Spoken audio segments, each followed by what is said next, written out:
छात्रों, आज हम लोग BCom part 2 honours fourth paper specialized accounting की चर्चा करेंगे। जैसा कि हम लोग पिछले कई क्लास किए हैं, इस चैप्टर में यह चैप्टर है कि issue of share and forfeiture and reissue of forfeited shares। तो इसी क्रम में आज हम लोग चर्चा करेंगे इशू ऑफ राइट शेयर।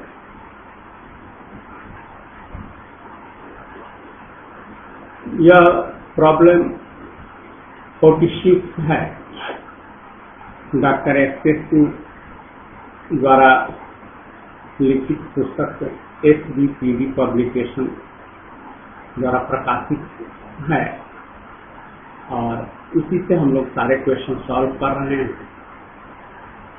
तो आज का हमारा प्रॉब्लम है प्रॉब्लम 46। इसमें है प्रॉब्लम चूंकि छोटा है इसलिए मैं इसे पढ़ देता हूँ, क्योंकि बड़े क्वेश्चंस रहते हैं तो मैं कहता हूँ कि आप किताब सामने रख लें। इसमें क्वेश्चन छोटा होने के कारण मैं थोड़ा इसको पढ़ दे रहा हूँ। इसमें है कि भारत लिमिटेड ने प्रत्येक 10 रुपए के 2 लाख क्षमता अंशों के निर्गमन हेतु आवेदन आमंत्रित किया। राशियां निम्न प्रकार की थी। आवेदन पर 3 रुपया प्रति अंश, आवंटन पर 5 रुपया प्रति अंश, प्रथम एवं अंतिम याचना पर 2 रुपया प्रति अंश। 3 लाख अंशों के लिए आवेदन प्राप्त हुए तथा सभी आवेदकों को यथानुपात अर्थात प्रो राटा आवंटन किया गया। जिसमें रमेश ने जिसे 3000 अंश आवंटित किए गए थे, आवंटन एवं याचना राशि का भुगतान नहीं किया। उसके अंश जब्त कर लिए गए। जब्त किए गए अंशों में 2500 अंश 8 रुपया प्रति अंश प्रोजेक्ट रूप में पुनः निर्गमित किए गए। उपरिक्त लेन देनों को अभिलेखित करने के लिए आवश्यक रोजनामा बनाई।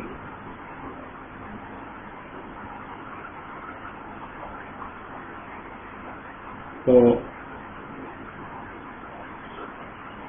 अब हम लोग जैसा कि हमेशा करते आए हैं, सबसे पहले हम लोग एनालिटिकल टेबल बना लेंगे, क्योंकि एनालिटिकल टेबल बना लेने से हम लोगों को आसानी हो जाती है। आगे एंट्री में अमाउंट पता चल जाता है कि किस स्थिति में कौन सा अमाउंट होगा।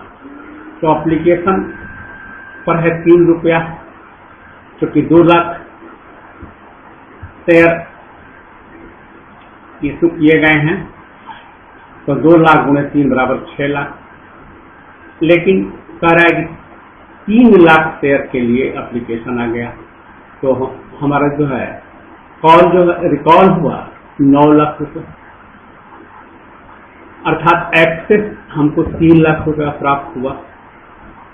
क्योंकि अभी तो शुरुआत है इसलिए एडजस्ट कुछ नहीं हुआ। अब हम अलॉटमेंट में 5 रुपया पर शेयर है, तो 2 लाख शेयर का 5 गुने 10 लाख रुपया हुआ। अब हम अलॉट करते समय जो है 6,89,500 रुपया जो है प्राप्त हुआ, और बाकी ये जो 3 लाख है इसमें से हम करेंगे। तो एडजस्ट हम 3 लाख किए और एरियर अभी रह गया 10,500।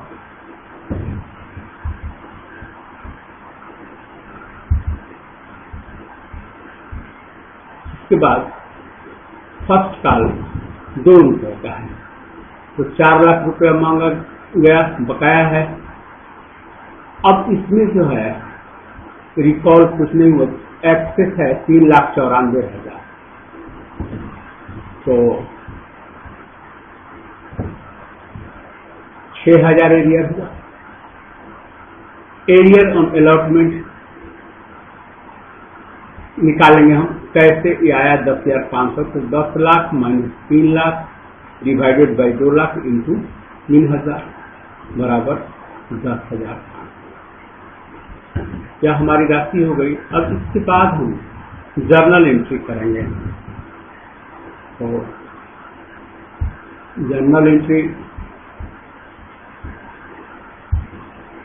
में हमारी पहली एंट्री होगी जो एप्लीकेशन मनी आएगी उसके लिए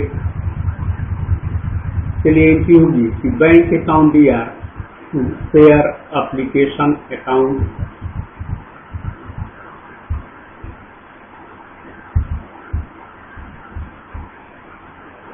$6 लाख है, लेकिन आया है 9 लाख रुपए आया है, क्योंकि 3 लाख शेयर पर आ गया है एप्लीकेशन, तो वह हो गया अमाउंट में 9 लाख हो जाएगा। उसके बाद फिर हम अब शेयर अलॉट करेंगे, शेयर एप्लीकेशन की राशि को शेयर कैपिटल में ट्रांसफर करेंगे। तो शेयर एप्लीकेशन अकाउंट दिया टू शेयर कैपिटल अकाउंट, तो 6 लाख रुपया चुके, 2 लाख शेयर हमने अलॉट इशू किया है और 3 रुपए का तो हम तो शेयर कैपिटल में तो 6 लाख ही जाएगा। अब इसके बाद हम शेयर अलॉटमेंट के लिए एंट्री करेंगे, जो ड्यू है हमारा, तो शेयर अलॉटमेंट अकाउंट दिया टू शेयर कैपिटल अकाउंट, चूंकि 5 रुपए पर शेयर है इसमें कीमत, तो इसलिए 2 लाख गुणे 5 बराबर 10 लाख, हमारा हुआ 10 लाख।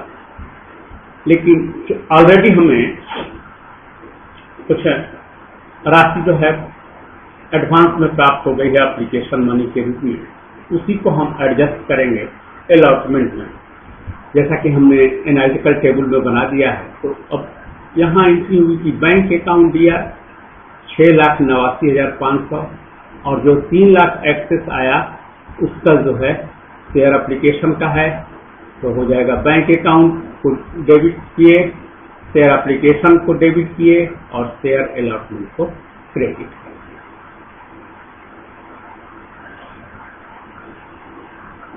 चूंकि जैसा कि हमारे क्वेश्चन में है, हम लोग देख रहे हैं कि रमेश 3,000 आवंटित किए गए थे, आवंटन रचना की राशि का भुगतान नहीं किया और नहीं किया है, इसीलिए यह राशि कम हो गई है, एक 3,000 शेयर पर नहीं कर पाया है, तो 3,000 शेयर पर 5 रुपए के हिसाब से नहीं किया, तो वही जो है उसका घट रहा है। तो यह हो गया। अब इसके बाद हम लोग फर्स्ट कॉल की बात करेंगे और उसकी राशि जो हमारी ड्यू है उसकी मांग करेंगे। तो share first and final call account दिया टू शेयर कैपिटल अकाउंट, यह 2 रुपए का है, 2 लाख गुणे 2 बराबर 4 लाख।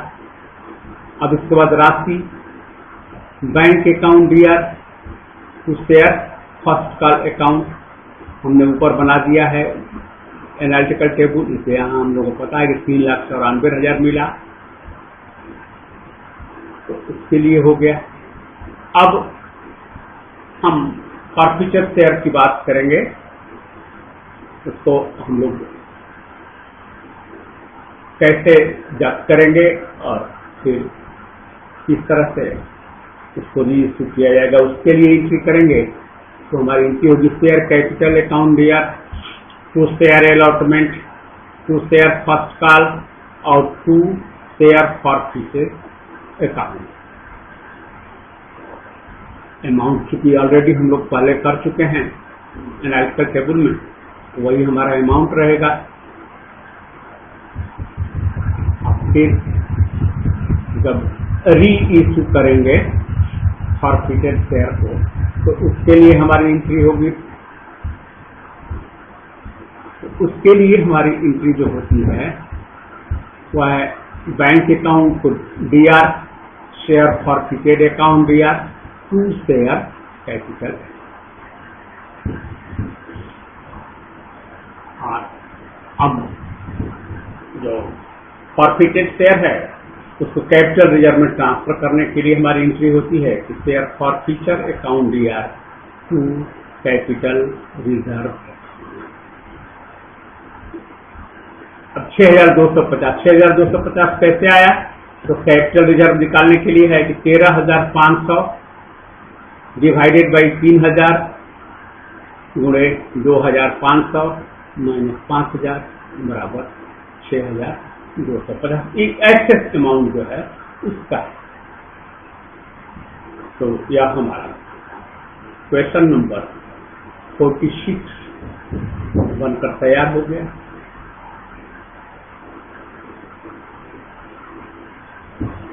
आगे हम लोग देखेंगे प्रॉब्लम नंबर 51।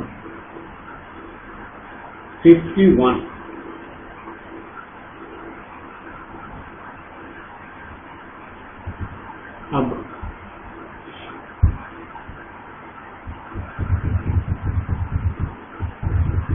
जैसा कि मैंने आपको पहले भी कहा है कि क्वेश्चन को सॉल्व करते समय बुक अपने पास रख लेंगे ताकि क्वेश्चन आपके सामने रहे, तो आपको जो सॉल्यूशन दिया गया है उसे समझने में ज्यादा आसानी होगी। क्योंकि क्वेश्चन सामने नहीं रहने पर मैं थोड़ा बहुत पढ़ भी दे रहा हूँ तो मैं नहीं समझता कि उसे आप समझ पाते होंगे, क्योंकि आपके सामने नहीं। तो इसलिए मैं आपको बार बार सुझाव देता हूँ किताब को अपने साथ रख करके ही इस क्वेश्चन को सॉल्व कीजिए। तो मैं इस क्वेश्चन को पढ़ नहीं रहा हूँ, सीधे सॉल्यूशन पर हम लोग आ रहे हैं। यह मान के चला जा रहा है इस क्वेश्चन आपके सामने है। तो इसमें जो हमारी जर्नल एंट्री होगी उसमें deferred implies commission expensive account DR तो implies stock option outstanding account 1,14,000। इसको यहाँ हमने क्लियर किया कि बीइंग ग्रांट ऑफ 1,600 ऑप्शन जो है एट द रेट ऑफ ₹90 कैसे आया? तो 150 माइनस 60 तो 90 आ गया। तो 1,600 गुणा 90, 1,600 है ऑप्शन और 90 का है, तो 1,600 गुणा 90 बराबर 1,14,000। दूसरा हमारा एंट्री है कि statement of profit and loss को डेबिट करेंगे और to deferred employees compensation expenses को क्रेडिट करेंगे। यह हमारा होगा 57,600।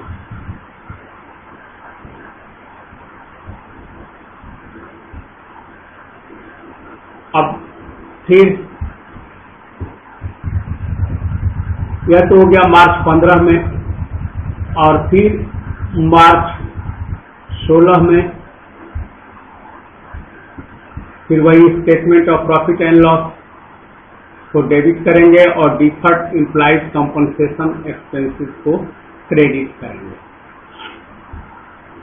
इसको रिटेन ऑफ करने के लिए। अब इसको हम रिटेन ऑफ कर रहे हैं इसलिए यह एंट्री होगी। इसके बाद सितंबर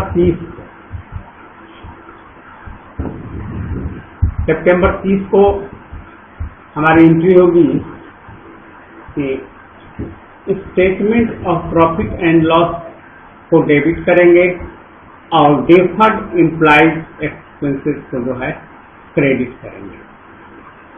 तो चूंकि क्वेश्चन आपके सामने होगा तो क्वेश्चन में हाफ कर रहा है, हाफ ईयर के लिए जो है उसको करने के लिए कर रहा है, तो इसलिए इसका आधा हम कर रहे हैं 57,600 का 1/2 बराबर 28,800। यह हो गया। इसके बाद सितंबर 30 को फिर जो राशि बैंक अकाउंट दिया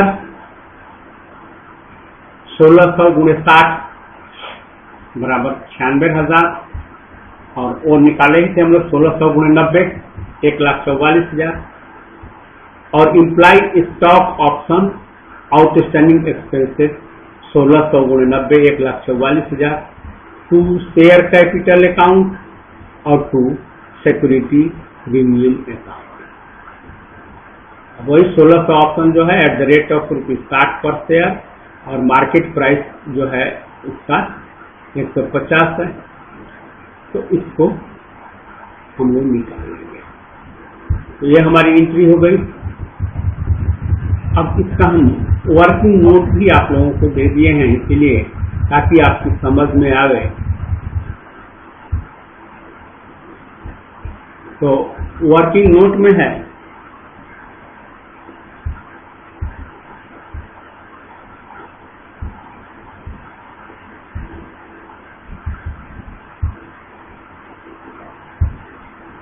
कि पहला है कि accounting value of option, number option गुणे market price minus exercise price.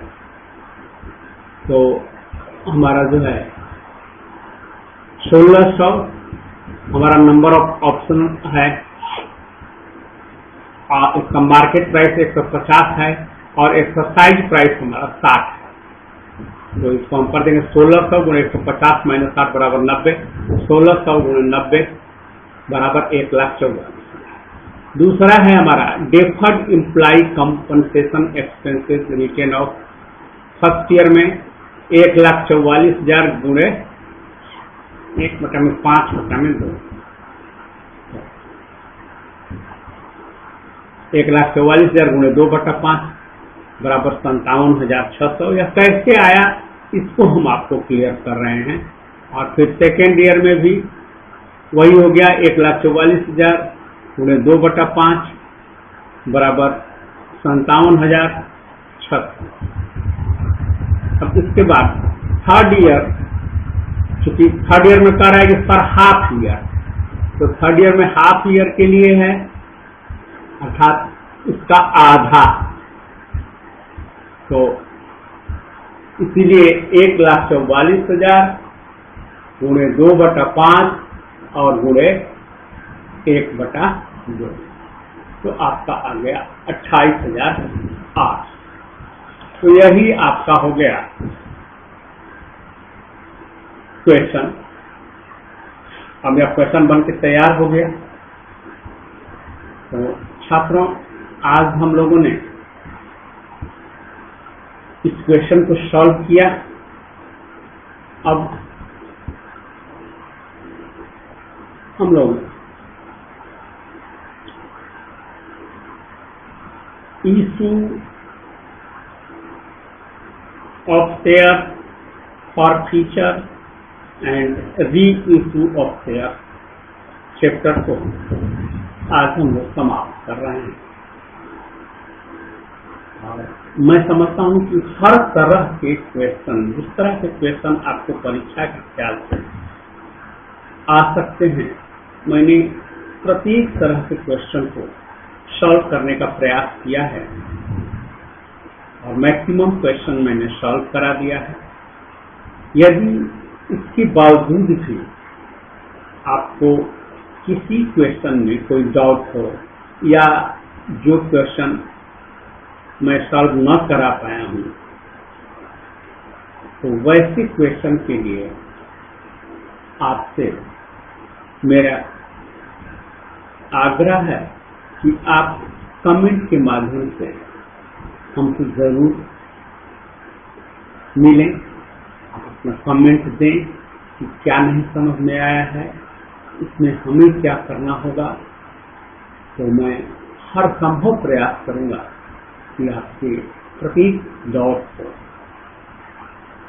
या कंफ्यूजन या कोई नया क्वेश्चन ही सही नए तरह का हो, जो आपको लगता हो कि परीक्षा के लिए इम्पोर्टेंट है, तो मैं उसे सॉल्व कराने का प्रयास करूँगा। अब यह आपके ऊपर निर्भर करता है कि आप कितना सर्जन हो। और मैं आपसे उम्मीद रखता हूँ कि चैप्टर की आज इस चैप्टर की समाप्ति है। आगे हम लोग नेक्स्ट क्लास में इसी से संबंधित, एयर से ही संबंधित, क्योंकि यह कंपनी जो है ऐसे भी आप जैसा कि देख ही रहे हैं आज के समय में कि कहा था कि बहुराष्ट्रीय कंपनी है।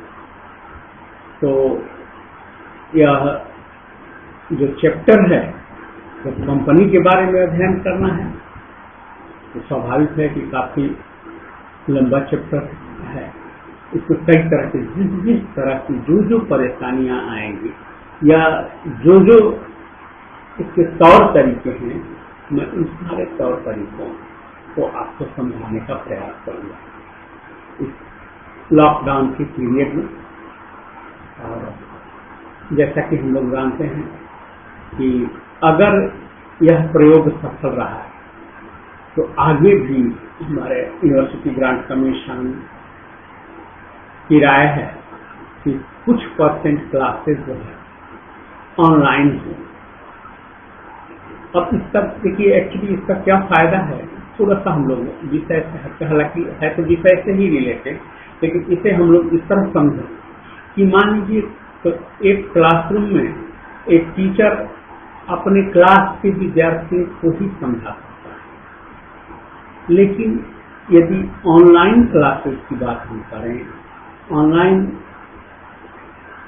ई नोट्स या वीडियोज जो हैं वह हमारे पूरे देश के लिए समझ आ सकता है। कहीं का विद्यार्थी, कोई विद्यार्थी साइट खोल के या यूट्यूब पर जाके हमारे इस वीडियो को देख सकता है।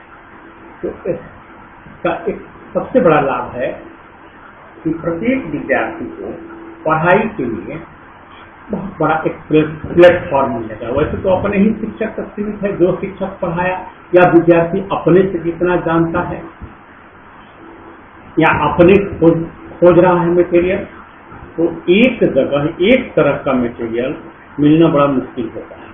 और यहाँ है कि एक ही प्लेटफॉर्म पे, एक ही वेबसाइट पे एक क्लास से हर तरह के मटेरियल आपको मिल जाएंगे। तो इसलिए मेरी यही राय होगी कि आप लोग इसको सीरियसली लें और सीरियस होकर के पढ़ाई करें और एक्टिव रहें। जहाँ कोई कंफ्यूजन हो, किसी तरह की परेशानी हो, आप तुरंत कमेंट करें ताकि टीचर को अपने आप को सुधारने का भी मौका मिले और आपको ज़्यादा से ज़्यादा पढ़ाई का लाभ दिया जा सके। बस इसी के साथ आज हम लोग इस अच्छा समाप्त करते हैं। धन्यवाद।